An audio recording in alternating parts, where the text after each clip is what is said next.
It gives me great pleasure to welcome once again Javier Estrada Benavides from Kindrel, who's presenting here at the DB2 stream on GSE Virtual, the topic of passing the DB2 technical interview. Now, it was a long time ago since I last sat a DB2 technical interview, so I'm interested to see how things have changed. So any questions, please type them into the box, and over to you. Thank you very much. Now let's see.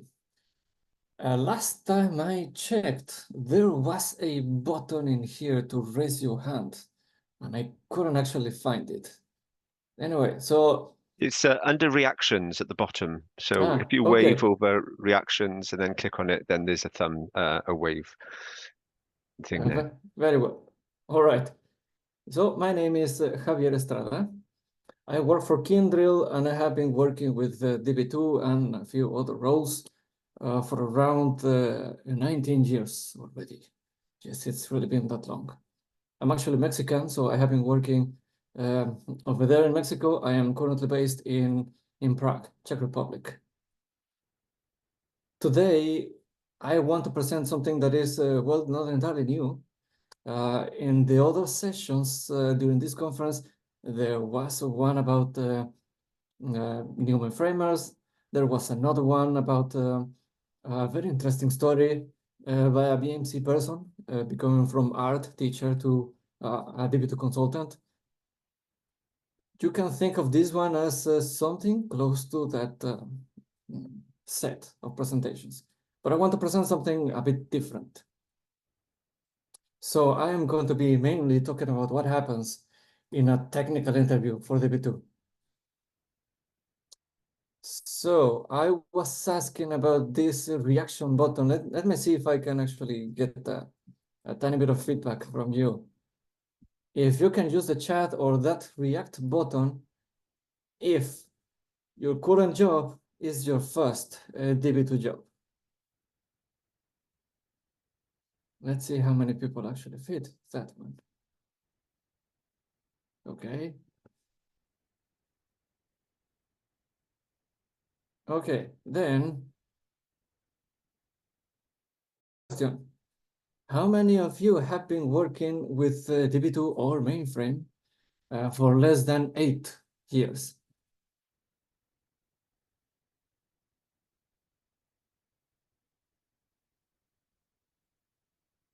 Let's see, how many have been working here for less than 8 years?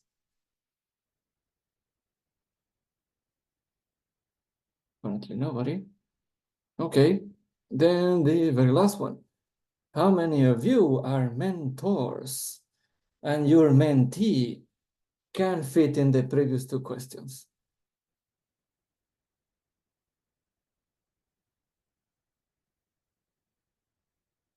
Okay. Very well. All right. I see that we are pretty much on the same page, actually. So yes, I also have mentees, and I also had a mentor back in Mexico, and I still call him Sensei, by the way. So this is going to be kind of like a mix. I want to keep things technical and non-technical at the same time. You're going to see why. So I want to talk a little bit or focus this talk around people who want to become seniors. Now, the definition of a senior is very volatile, and it can vary depending on from place to place. We're going to see a bit more of that. I'm actually going to show you what a DB2 technical interview is like, because I have been conducting interviews, so I'm going to show some of the tricky questions that I actually use. The warning or the disclaimer, everything I say here is going to be my own opinion of what I believe or what I have seen a senior is like, from talking to people during conferences and from working with people for over almost 20 years. For every question, I'm going to explain why the question is there. what I am actually asking for, because there is always a hidden question behind the question.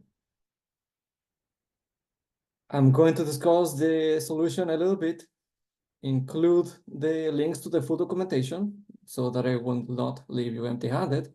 And at the very end, I'm going to include as well sample questions for every topic. So you can see what kind of things we ask and what we are interested in. So why this topic? Well, everybody's been talking about the new mainframers.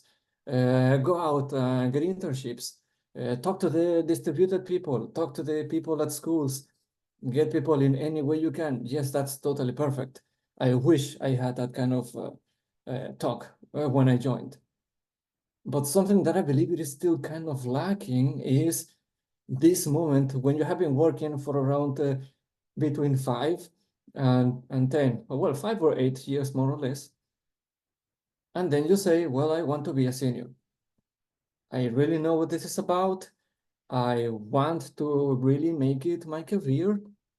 And that's really becoming a true mainframer. You are no longer passing through. And I think that has some kind of problem here because we talk a lot about getting new people, completely new mainframers. But when you're in this kind of middle jump, you find a ton of problems. And those problems, they happen to be the same as 20 years ago. If I go right now, and actually I did, and I go to LinkedIn and see what kind of offers I would find if I have been working for 5, 10 years already, I see that most of the people still have old school job openings. They still want somebody who has been working for 15 years with mainframe. They still list in the job description things that would require at least 3 lifetimes to know. That still happens. And while you are preparing, of course, there is a lack of mentoring. Because, you know, the guy next to you who has been working with DB2 or mainframe for the last 30 years, he's an amazing guy. He can solve any kind of thing. He can make a coffee while he's doing an IPL with just your left hand. He can do all that. But he's not a really good teacher. Not all good mainframers are good teachers. That's also very true. Well, we are humans. That's quite normal. And another thing that I have been noticing in many, many interviews and this nowadays world is, if it is changing that much, how much do I need to catch up if I am a true senior? So the example, nowadays, do I need to learn DevOps to be a true DB2 senior? Do I need to know everything there is to know about cloud before I call myself a senior? Make another search in LinkedIn, and you will see that it is becoming kind of a trend that at least a third of the openings require somebody to know DB2 and some flavor of the cloud. That's quite alarming, I would say.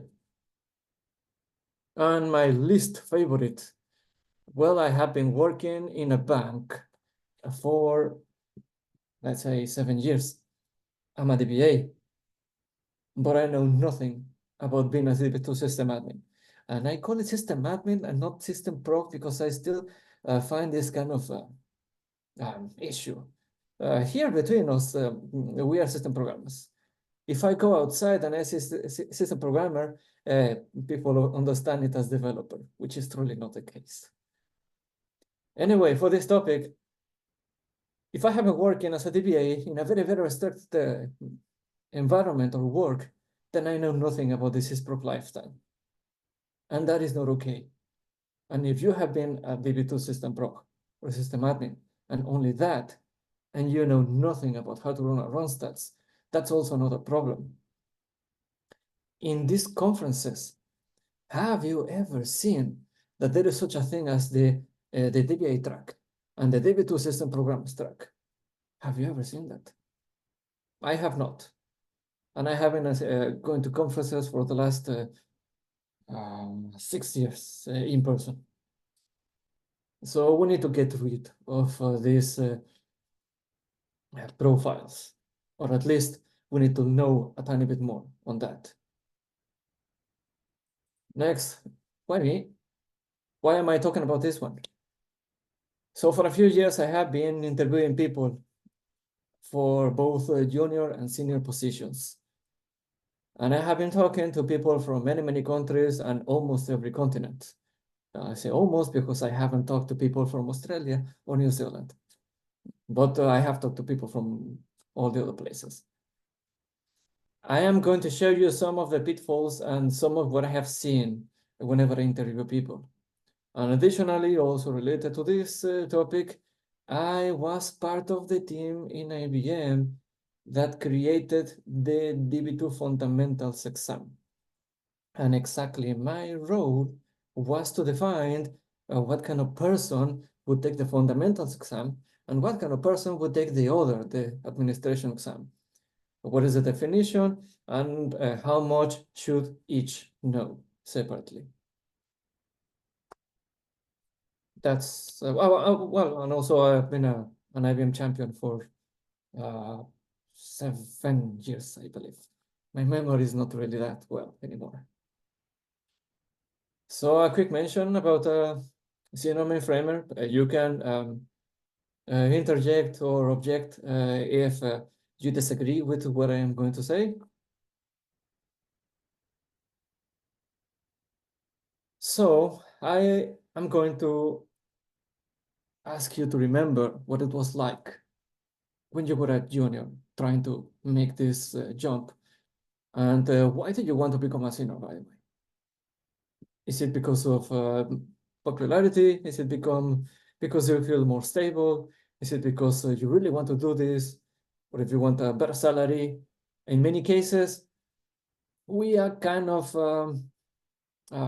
shadowed by the existing seniors. Oh, well, we have a trainee senior DB2 syspro. Well, I was also that. And yes, not a very good place to start. Well, quite hard, in fact, in my opinion. So I would also like you to think, back in the time, what did you think was a senior?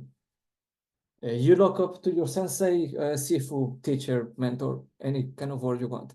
What kind of person was that person? What made this person a true senior, in your opinion? And if you wanted to take this jump, was this your your role model? What was it like? This is not very, very clear in most cases. And if I am working for 3, 5 years, I cannot possibly compare myself with the guy next to me who has been there for as many years as I have been here on this planet. No way. Well, that is actually the first thing that my sensei taught me. So what is a senior, more or less? When you become a senior, the first thing that you should be doing is you should learn how to become a mentor. And that's going to make a huge difference, really, really big difference. And once you become a senior as well, of course, if you haven't actually thought about it, then for every time you looked up to him or her and ask, how can you help me? Or I have this program and I have no clue what to do. And I'm really crying. Well, this time you have nobody to save you from that. Not only that, you will also get questions from many other departments. And we're going to see in these questions some of those that I actually use as tricky scenarios. We're going to see why. And perhaps sometimes the most important in a problem is not the actual solution. That's something that a real mentor has to know. You are going to be the face of the team, and you have to build a reputation, or other you're going to lose it. Sometimes facing the users is more important than the actual solution of a problem. And that's going to make a big difference. So Bob has been working for 30 years. I'm actually 25. Okay, so he has been working there for longer than I have been on this planet. And then, how do I know if I am an actual senior? I'm actually going to share something from personal experience. And the first thing that my mentor told me is that your level actually comes with skills and will never come with age. Ever, ever. No matter if you have been working for 30 years. I wish that was something that people understood back then. Nowadays, it is kind of different. But let me share something to you. When I have been working with DB2 for 5 or 6 years, I was curious and I had these questions. And I wanted a better job with better salary, of course. Back in the days, we still had face-to-face interviews because, of course, it was my same city in Mexico City. So I went to see them. It was a big company, actually. And so I went to this interview. We talked, and at some moment in the technical interview, not the HR interview, the technical interview, they looked at my CV and they told me, well, in here it says that you have been working with DB2 for 6 years, right? Yes, that's right. Right outside of university. So I don't believe that you have actually been working with DB2 for 6 years. You should be at least 30 years if that was true. No way. The math just doesn't add. They didn't believe me. So they just discarded me because I wasn't old enough to be a senior. And that happened to me not once, twice. And I also know some other people who ran into the same problem. I really want to get rid of that. So I would mentor, would teach or pass this message as perhaps the most important thing. And as Marcus is pointing out, attitude is way, way, way too crucial.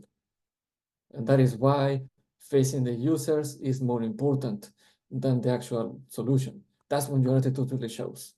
I completely agree with that one.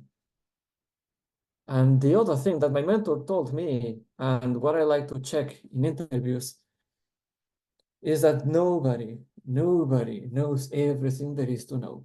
Nobody. But finding your way around is always more important than that. So in the interviews, the way I do it myself, I want to know what is your thought process if you don't know the problem. And that's going to make me change my opinion.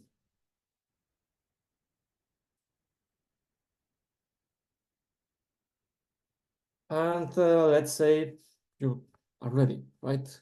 What can you do before you actually go to the interview? Well, by the time you figure out that you are going to leave or you want to leave, then you better take advantage of the mentor. Whenever you ask for help or to ask what to do, or when you are shadowing, there are some things that you should always be doing.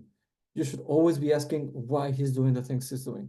You should also ask why and what happens if somehow you skipped a step. What's the impact there? And in that case, what do you tell to the users? The worst thing that I've always seen in all these years is that if the junior goes to the senior and then he asks what to do or for help, that's the moment when the junior stops thinking. That is the very worst thing I've ever seen, because in that moment, the junior stops learning and all the experience comes to the senior. That has to change while you have some chance. And like I said it a moment ago, and I'm going to say it twice in here, if you are a DB2 DBA, then you should please learn some things about the system admin side and vice versa. Don't ever go to the interview saying, well, I was just a DBA. How am I supposed to know about what a function level is supposed to do? Let's change that a little bit. Yes, I'm a bit negative on that. So, and to add a bit more of negativity, in here I have listed the cardinal sins, which is a compilation of the worst things I've ever seen in interviews, or the worst kind of behaviors that we need to avoid. in general DB2 life or mainframe life for that matter. The first one is perhaps my most important thing to say. Don't ever think that you will have all the info before you start working on a new project. I'm going to give a nice example of that one.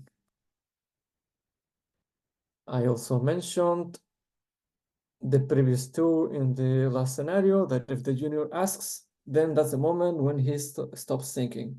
Let's avoid that. For the third time, I am saying you are not just the DB2 system admin or just the DB2 DBA. Management doesn't really care about that title.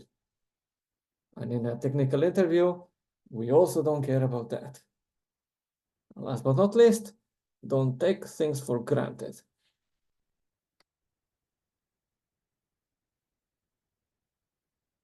Some other recommendations before I actually show the questions. For every time you mention you have been working on a big project, then make sure that you know how you did it.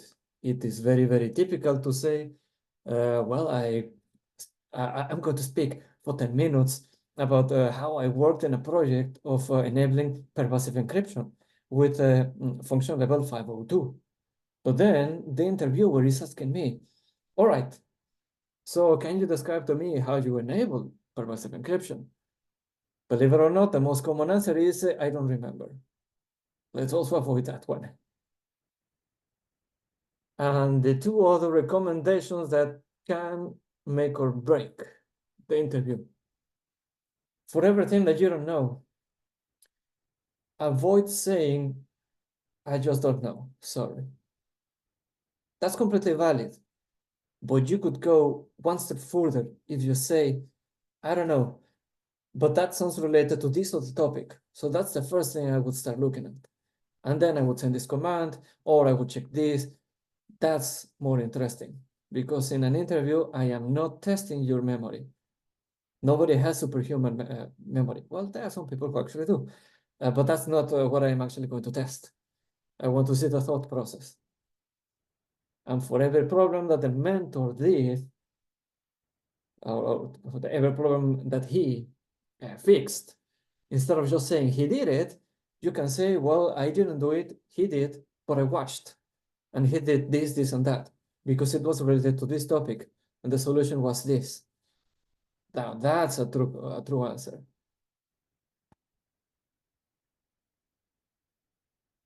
I see another comment that says the candidate replied that they would read the manual and they didn't get the job. Well, that's interesting. I would ask, what kind of question was that? I'm actually including one example of that here, and I don't truly see it as a very, very bad thing to say, but it, as usual, it depends, right? So let's look at those examples. These are actually questions that I do ask on a technical interview. And I am not going to ask you how I create a table. I am not going to ask you either what kind of indexes are the best candidate for fast traversal block. I'm not going to ask you that as well, but I like being tricky. So let's have a few examples on that. This is the warning. I am not going to test your memory. I want to see the willingness to solve a problem, and if the person can find the way around. That's going to be the key. So question number one. All this comes from real life examples. So your first mission, you're going to install, it doesn't really matter what you're going to install, DB2 utilities, monitor, or DB2 itself, or do an SMPE maintenance. And the only piece of info you have is your user ID and password, nothing else. You have your mission and your user. That's all. This is my welcome question. Question number one. How do you know how many DB2 subsystems there are in the LPAR? Quite simple, quite straightforward. What's the tricky part about this? The question is not about the ways in which you can find a subsystem. The question is to intentionally catch the people who would fall by the first problem, thinking that you will have all the info. So in a good answer, there are many answers. Whichever it is you get, that's totally perfect. And that's it. The bad answer is to hear something like, I don't know, somebody has to tell me all these things. Okay, welcome to DB2 life. You need to find the info yourself. Do you want the real life example? In the real life example, you would actually go to a meeting where you discover what your mission is, you get your user ID and password and nothing else, and at the same time they are asking, so when do you finish? That is the real life example. So there are many ways.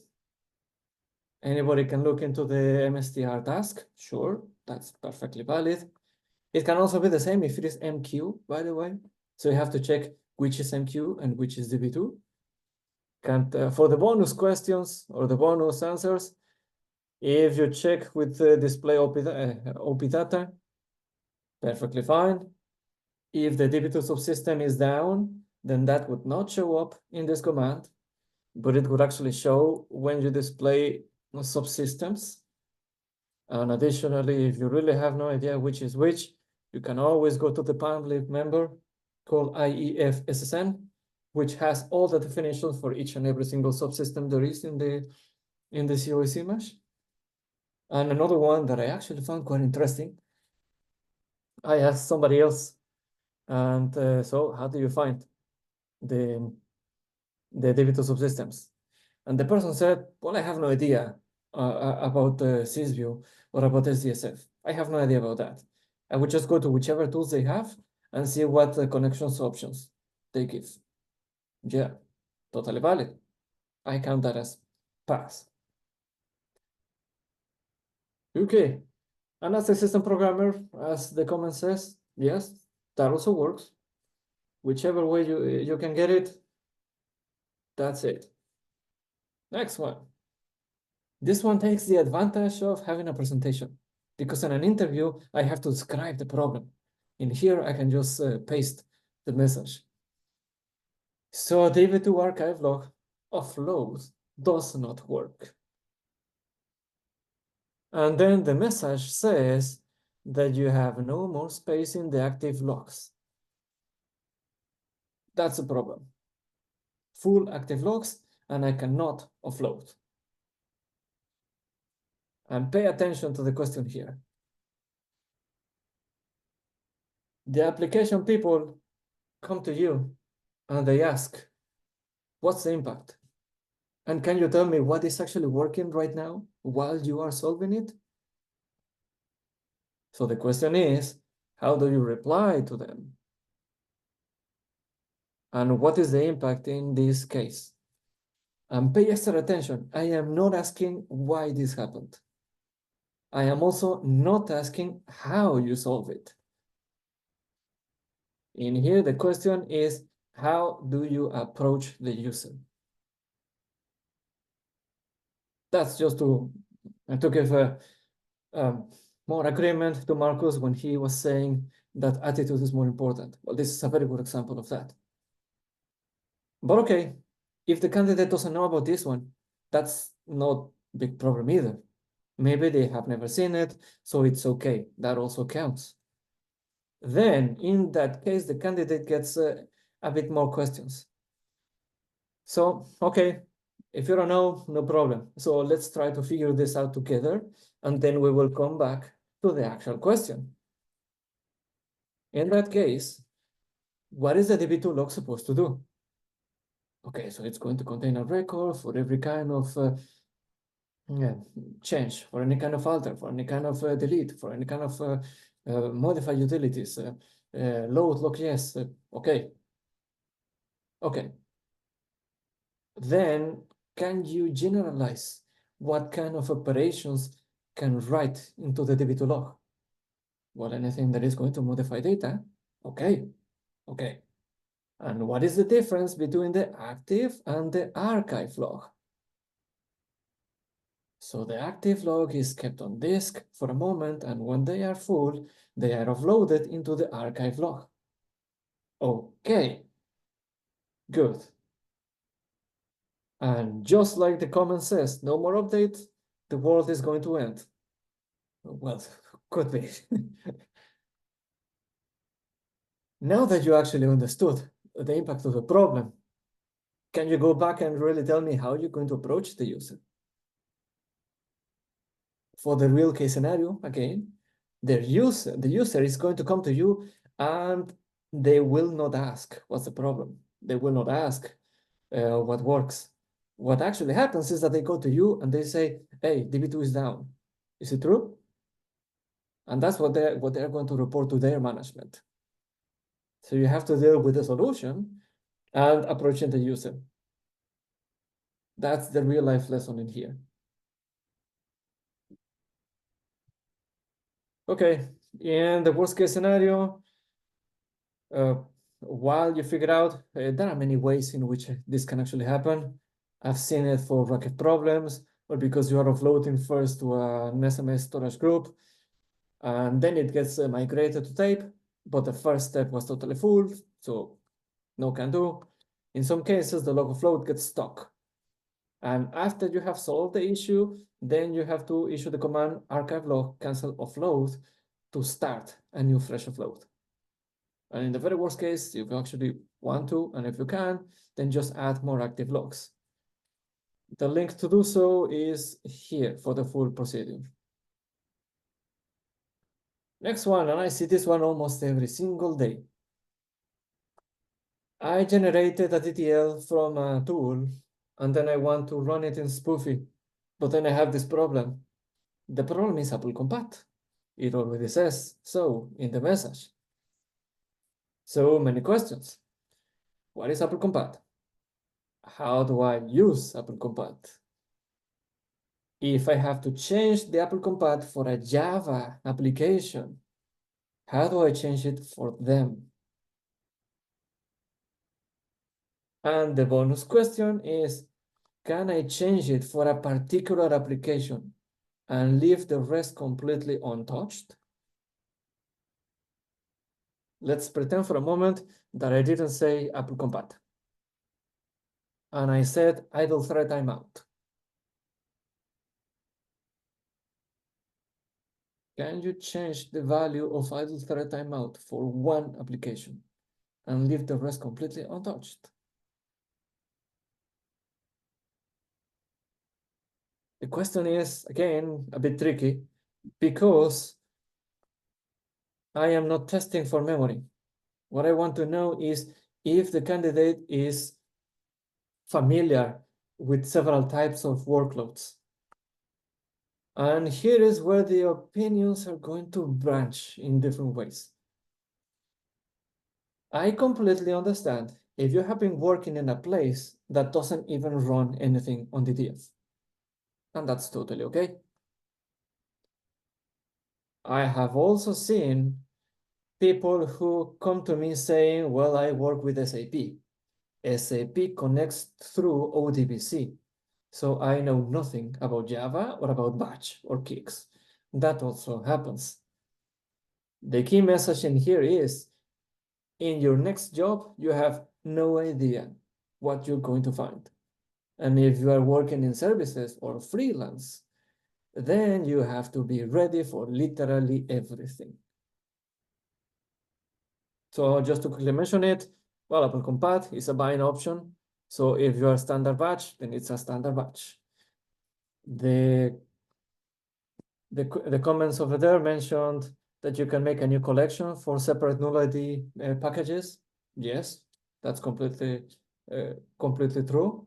And well, that also answers that if you are in a Java application, then instead of doing a normal bind, you could run the DB2 binder utility. And around 2 years ago, I had a session here about DSM profiles to solve the particular case.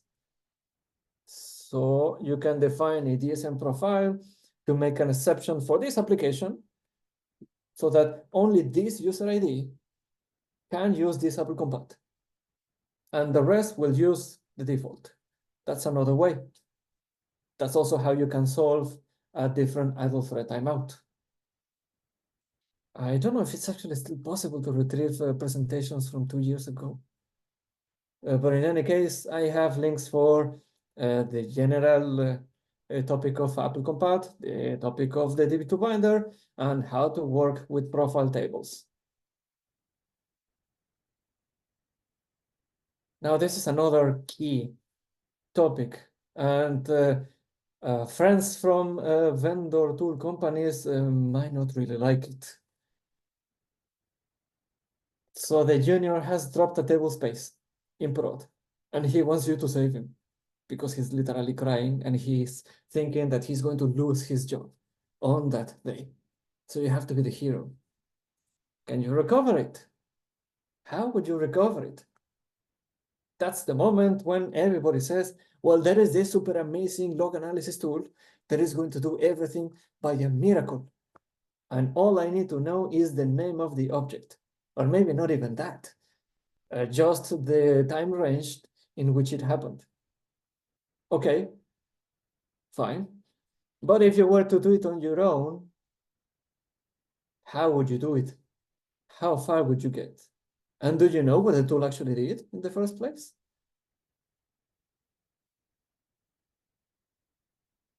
A message that I have been telling people whenever they start their job is, well, there are many tools, use them, become familiar with them because they are going to literally save you. And in some cases, your job depends on a tool. That's very, very true. But don't ever fully depend on them because in your next job, they might not have that tool, or they will have a different brand of tools, or they will have nothing. What's going to happen in that case? Your own DB2 knowledge would always come first, and then the tools, not the other way around.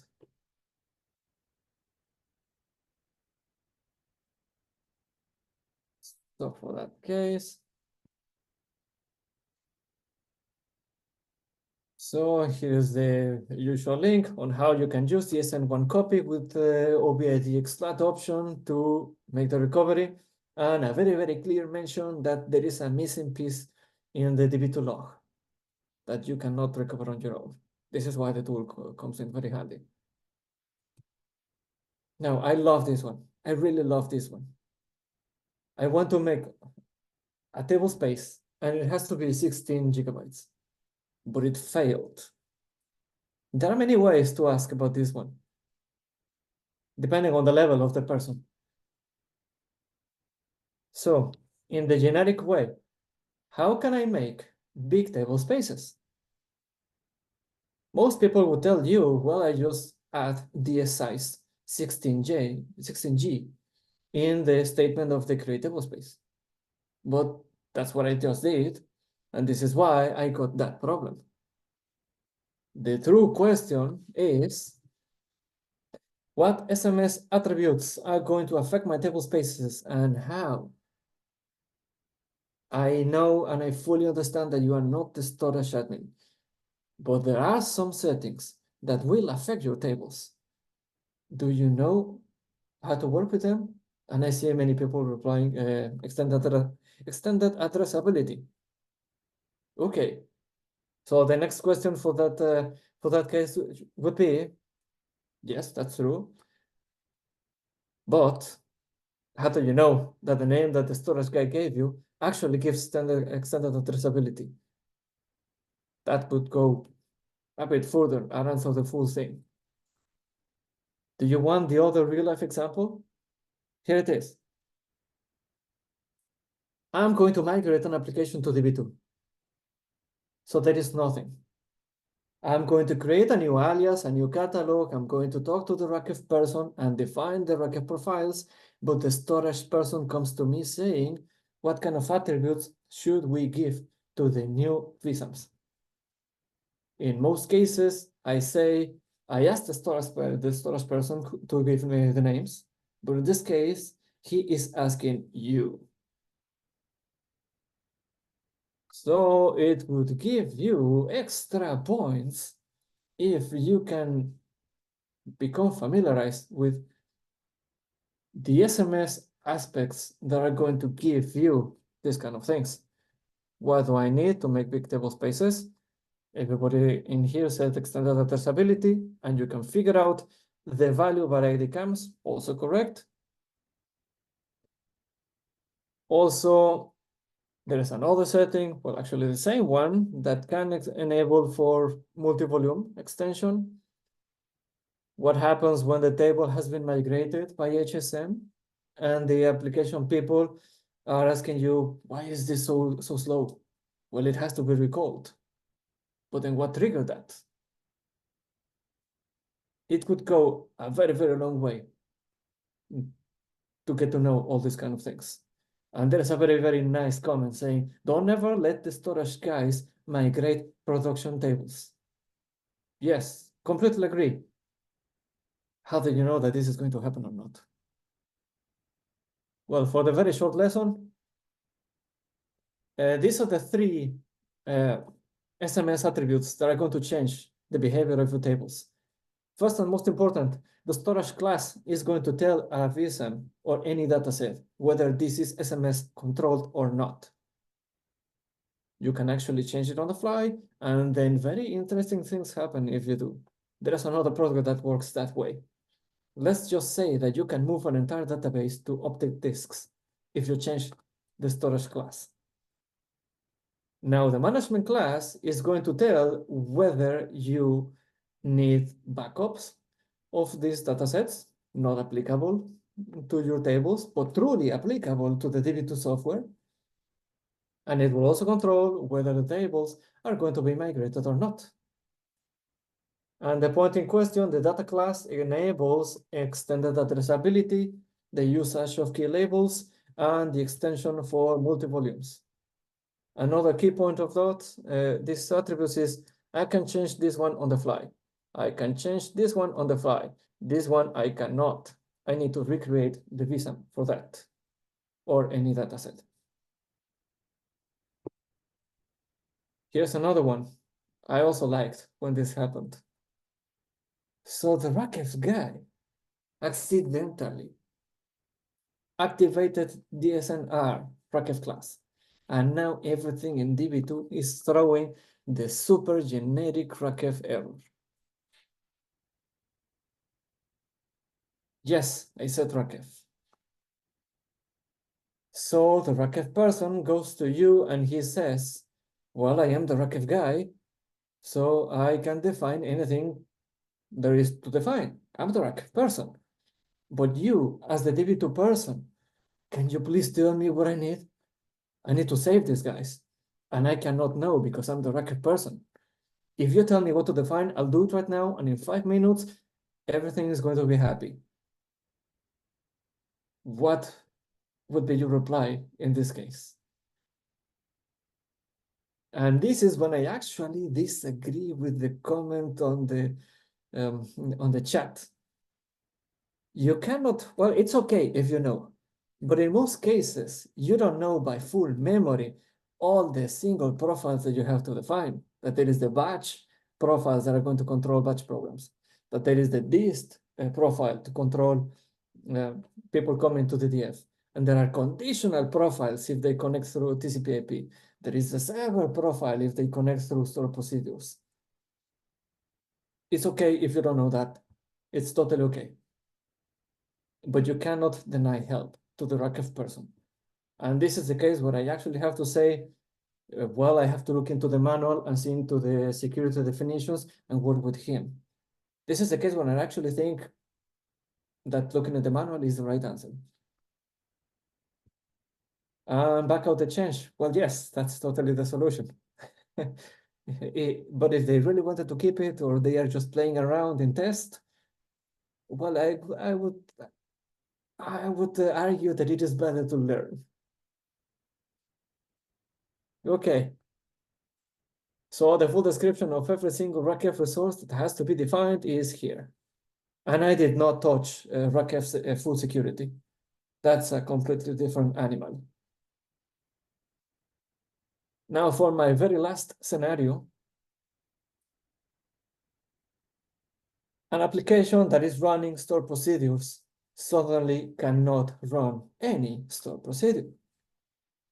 And then somebody figures out that the WLM application environment is in stopped status because there is a typo in the definition. Yes, that's actually the real case that I saw. So the impact is the application cannot run stored procedures.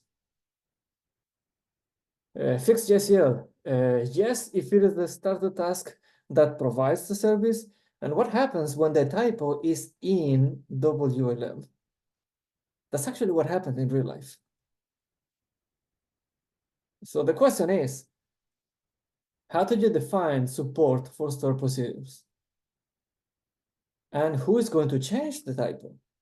Who found it? Was it you as a DB2 person, or was it the sysprog? This is another example, just like the last question. It is completely okay to say, I don't know. It is completely fine. This is kind of like a gray zone. The message here is you shouldn't shy away from these topics.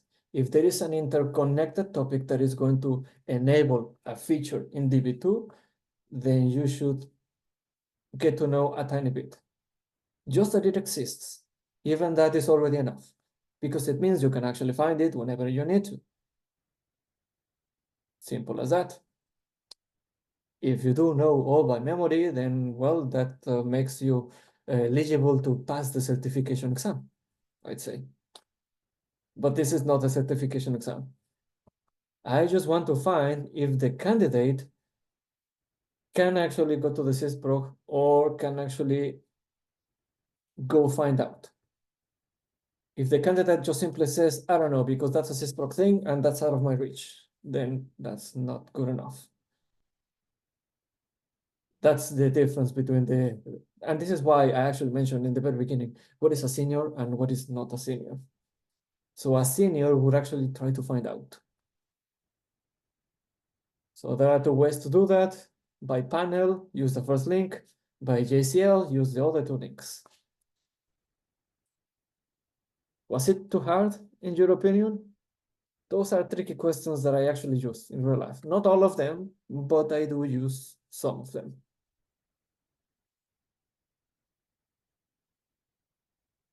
So nobody knows everything. That's very true. I don't want somebody who knows everything. I want someone who can try to find something. And that's already half the answer. That's when attitude shows. So that you can actually go find it. It's okay if you don't know, but if you can please investigate and actually get to the answer somehow, perfect. Congratulations, you actually became a senior. And yes, nobody will actually have superhuman memory. We are only humans. So additionally, if you can have some idea about things are related to your DB2, that's going to give you an advantage that will never leave your side. And that's also going to make you popular, by the way.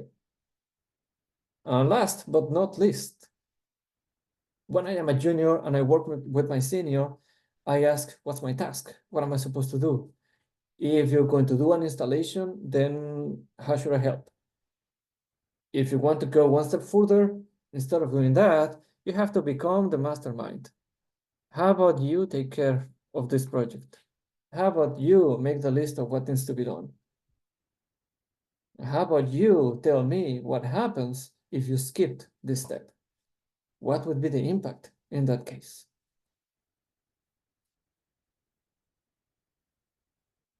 And I'm actually going to skip the section of the slide for a moment, just to show that I have actually included sample questions for each topic, for performance, for utilities, for infrastructure, and for backup and recovery. But these are most knowledge-oriented questions. Let's take, for example, how do you recover when it is a table space in LPL status? What I really wanted to describe in these presentations are the tricky topics, because in my personal, and I have to say it again explicitly, my personal opinion, that is what makes a true senior. The guy who goes forward and not just pure memory. And yes, just by starting the table space, you will fix it. And actually DB2 will try to do it by default. And there will be a message saying that. And if it couldn't do it, then you will have yet another message. And then you will have to take action. So, are there any comments? And thank you for your time, by the way.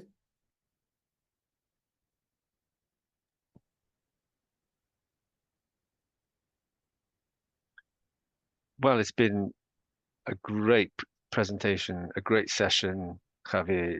Really well done. Great engagement from the audience. Some smashing takeaways for us all there. Thank you very much. This has been really, really enjoyable. And yeah, definitely, Colin, definitely something different to think about. Yeah, great session. Thank you. Please give Javier full marks on for session 6.0. Hopefully this will be of use to some of our newbies that have dialed in, that have joined in. But certainly for the more seasoned of us who have lost their hair or have gone grey, then it's been really enjoyable and a good reminder of keeping up to date with everything that needs to be known to keep our senior jobs. Thanks, Javier. Everybody else, have a great lunchtime, and we shall see you a little later. Let's just get my agenda up. So we're meeting here at 13:30. Yep, where we've got Anju talking about Grafana. So thanks everyone. Have a good break, and we'll see you in a little over 30 minutes. Bye all. Thank you.